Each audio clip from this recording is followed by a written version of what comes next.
Man, 10 years, and just like that, it's over. It was a glorious 10 years without question, and I was blessed to have watched every single game. One of the greatest decisions the Rams organization ever made took place during the 2014 NFL Draft. They held the 2nd and 13th overall picks in the first round. Known as Phil Dunphy. That's right. Phil Dunphy is going to select this pick.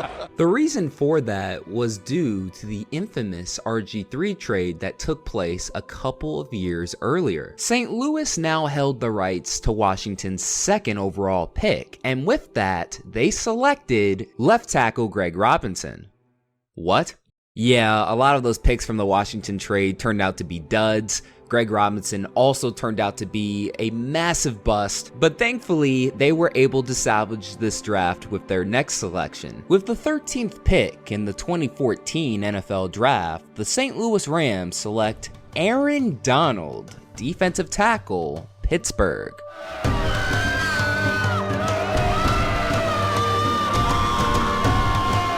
Safe to say, this pick did a little more than salvage their draft that year. Looking back, this was the first move that really sent them on the course to becoming Super Bowl champions. And not only would this player turn out to be the best from the 2014 draft class, but also you can make the argument that Aaron Donald is the greatest defensive tackle ever. Born and raised in Pittsburgh, Pennsylvania, Aaron Donald was a pretty big kid growing up. However, his work ethic was always questioned by his father. Before he was a teenager, his father would wake him up at 4:30 in the morning and work out for hours in their home gym. With all the work he had been putting in at an early age, it began to pay dividends on the football field. At Penn Hills High School, he was a beast, as he was selected to the first team All-State class in his final 2 years. While he started at offensive guard, defensive tackle was of course his main position. He was ranked inside the top 40 among defensive tackles coming out of high school, and according to Rivals.com, he was a 3-star recruit. What we know of him now, it's crazy to think that he wasn't a 5-star, and the colleges he was getting offers from weren't exactly competing for the national championship. Akron, Rutgers, Toledo.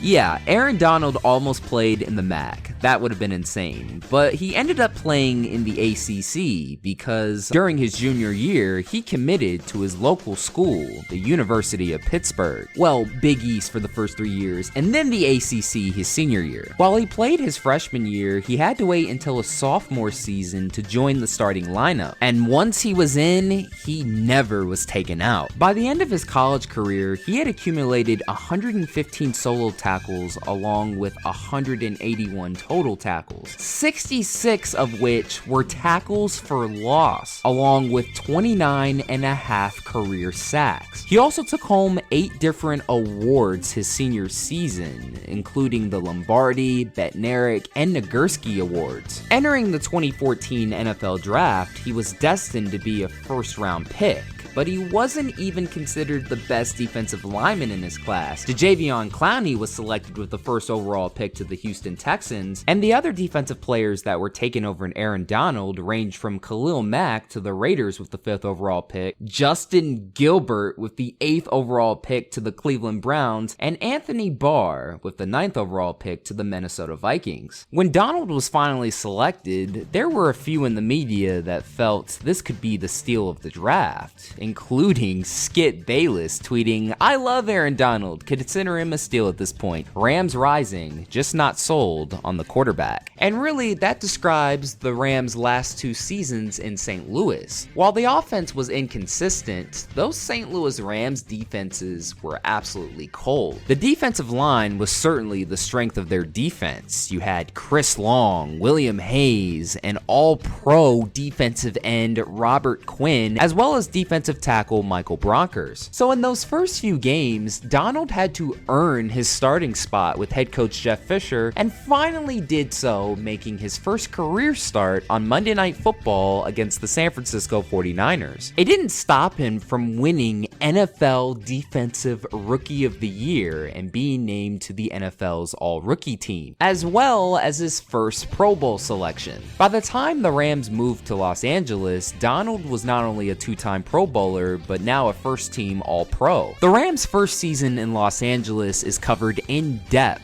by Amazon Prime in their All or Nothing series. I highly suggest watching it because not only do you get a glimpse of what it was like for the Rams to relocate, but also you get a glimpse into the work ethic of Aaron Donald. It also marked the end of an era, as Jeff Fisher was fired during the season, and during the 2017 offseason, Sean McVay was hired as the new head coach. Aaron Donald was already on course to becoming a Hall of Famer, I feel, at this point, but this hiring really propelled his career into the stratosphere, especially with the system he was bringing in. Sean McVay loves running a 3-4 defense, and in their first couple of seasons, former head coach Wade Phillips was their defensive coordinator. He was the defensive coordinator during the Denver Broncos' 2015 Super Bowl run, and felt that Aaron Donald could easily fit into the 3-4 system. He said, if he can't fit in, we're doing the wrong thing. He can probably fit into any defense. Saying he went on to just fit in would be an absolute understatement. Donald walked away with the 2017 NFL Defensive Player of the Year. And really, this marked his emergence from a great to an elite player. And if you thought following up that season would be impossible, think again. He does even better, walking away with back-to-back NFL Defensive Player of the Year awards and ended up leading the league in sacks and tackles for loss. When you combine those two elite seasons, you get 73 solo tackles, 27 assisted tackles, 31.5 sacks, 9 forced fumbles, and 3 fumble recoveries in 30 games. Let me remind you that even though he's listed as a defensive end, this is in the 3-4 system. He is still technically an interior defensive tackle. We're used to seeing defensive ends being this dominant, but a defensive tackle? This is when you began seeing comparisons to the all-time greats, such as Lawrence Taylor, Reggie White, John Randall, Deacon Jones, Mean Joe Green, Alan Page, etc. At one point, they were the most feared defensive players in the NFL. However, I think you can make a case that perhaps Aaron Donald might have been better than all of them. It's like somebody imported their Madden video game career into real life. It felt like Aaron Donald wasn't even a real player at times. He was simply a freak athlete who would just throw 300+ pound linemen like they were nothing. Well, 600, 900, and 1200+ pound linemen if you take into account the double, triple, and quadruple teams he had to face. Along with being naturally strong, he was extremely quick, not only with his hands, but also with his feet. When a defensive tackle runs a 4.6 in the 40-yard dash at the NFL Combine, they're definitely a freak. Not only was he simply too quick for NFL linemen, he was too quick for some quarterbacks. Third down. Smith, pressure comes. And of course, you can't forget the fear factor. Nobody, and I mean nobody, wanted any smoke with Aaron Donald. While he's certainly a nice guy off the field, on the field was a much different story. I've lost count of the amount of times he has grabbed face masks, grabbed players' necks. Hell, during training camp against the Bengals, he had grabbed 2 of their helmets and started swinging them. Are you serious? Aaron Donald had it all. The talent, the charisma, and the accolades to put him as a first ballot Hall of Famer, no question. The only thing that was missing was a Super Bowl. Entering 2021, Donald was coming off of what would be his 3rd and final Defensive Player of the Year award. But as you can see, he didn't care. After losing in the divisional round to the Green Bay Packers, one of the most feared players in NFL history was seen crying on the sidelines. You also have to remember they lost the Super Bowl to the Patriots 2 seasons earlier. Fortunately, he wouldn't have to wait very long to get a second chance. The 2021 season was magical. magical. They traded for Matthew Stafford, ended up trading for Von Miller later in the season, and also signed Odell Beckham Jr. They had these insane playoff battles with the Tampa Bay Buccaneers and San Francisco 49ers, but with all of these fancy acquisitions, it was the pick that was made while in St. Louis that ended up being the difference maker in becoming world champions. In the NFC Championship game, Donald made the game-clinching play that sent the Rams to the Super Bowl. And of course, who could forget his Ring Me celebration? Then fast forward to the closing plays in the Super Bowl. While on the sidelines, Sean McVay knew exactly who would be making that play. Burrow trying to keep it going, gets spun down, gets it away, and incomplete. It looked like T-Ron might have had a shot.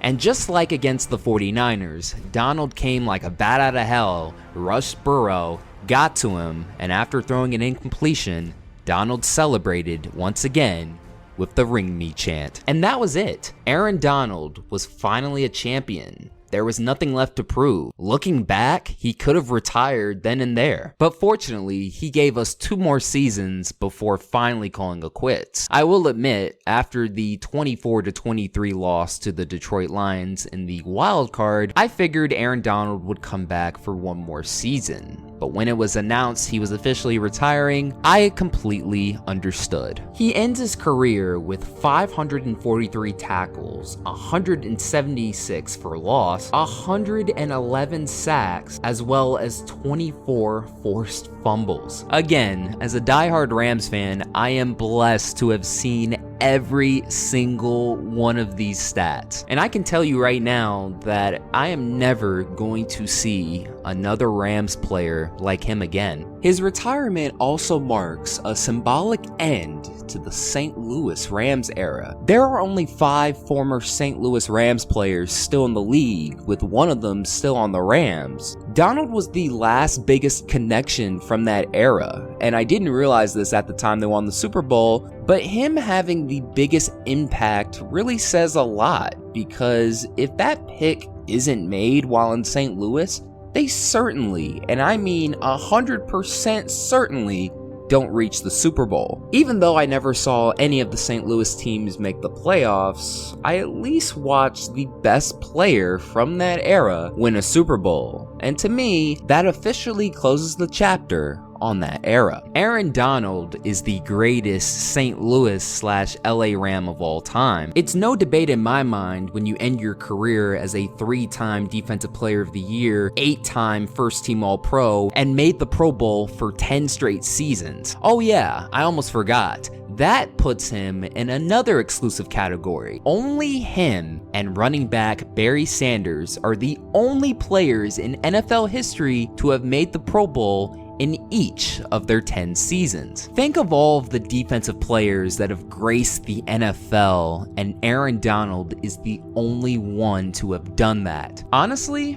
it's fitting he goes out like this. Barry Sanders went out on the top of his game, and now Aaron Donald is doing the exact same. He revolutionized the defensive game and will now be mentioned among the all-time greats forever. In the upcoming years, you're gonna hear so many comparisons when a defensive tackle starts dominating to Aaron Donald, but I can assure you, after watching every single game as a diehard Rams fan, let me just say right now, that there will never be another Aaron Donald.